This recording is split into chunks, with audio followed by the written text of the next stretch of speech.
"Star greetings, Scarlet," the Bot guard said cheerfully. Scarlet sighed.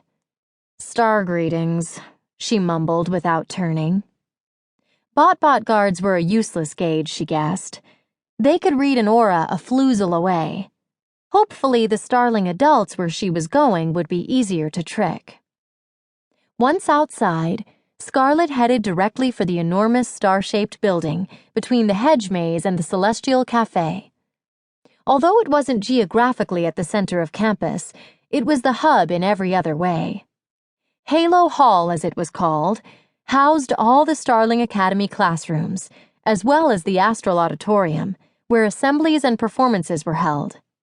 In the hall, too, were various offices, including that of Lady Stella, the headmistress. Its most spectacular feature was the gleaming lone white tower attached to the Wish House. At the very top sat the Wishworld surveillance deck, the platform where starlings could observe Wishworld and its wishlings through telescopes, and where they waited to catch a shooting star when their day for a wish mission came at last. Normally, a starling walked up the white star marble stairs and entered through the front doors.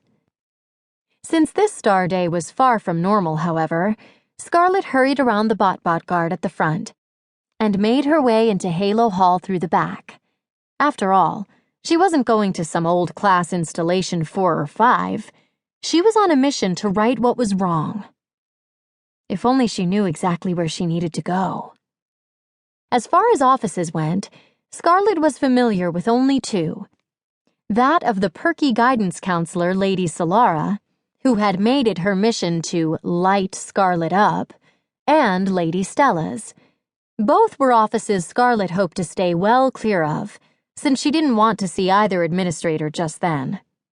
Fortunately, they were clustered with other faculty offices in Installation 1, and she was fairly certain that the office she was looking for was Installation 2. Or maybe 3. She decided to try the second wing first, since it was closest. Like every hall, its walls and floor were made of gleaming rainbow-hued star marble. In that wing, they gave off a pink-tinged glow. Up near the ceiling ran a series of windows, letting light from outside shine in.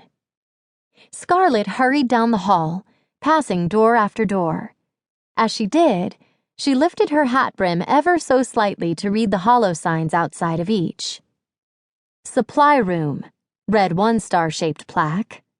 "Star Zap Repair and Maintenance," announced the next, followed by Technology, Swift Transportation Services, and Wish Energy Management. Then Scarlet read the holo sign by the door at the end. Bot Security. Freaking fireballs, she thought. Security? Time to turn around. Heart thumping, she scurried back down the hall and rounded the corner into the safety, she hoped, of Stellation 3. Please let me find what I'm looking for here, she wished. That hall looked basically the same, except the glow given off by the marble walls was a bit aquamarine. These doors, too, had holo signs, and Scarlet read the first one on her right. Admissions. Lady Cordial's office, of course. Scarlet remembered it now from her own time of applying, when she had first visited the school. She'd come alone since her parents had been on tour and unable to take the time off.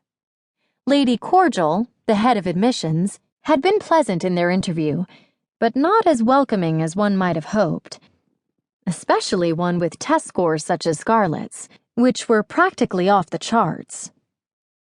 But that was Lady Cordial, Scarlet now realized, stiff and skittish, and often at a loss for words. Scarlet had eventually learned, like every Starling Academy student, not to take things too personally with her. On the other hand, Scarlet's next interview with Lady Stella had been one of the best star hours of her whole life. There was something about the headmistress that made every starling feel as if she'd known her for star years. Scarlet had already thought she wanted to go to Starling Academy, but meeting Lady Stella had sealed the deal. The headmistress didn't care if Scarlet didn't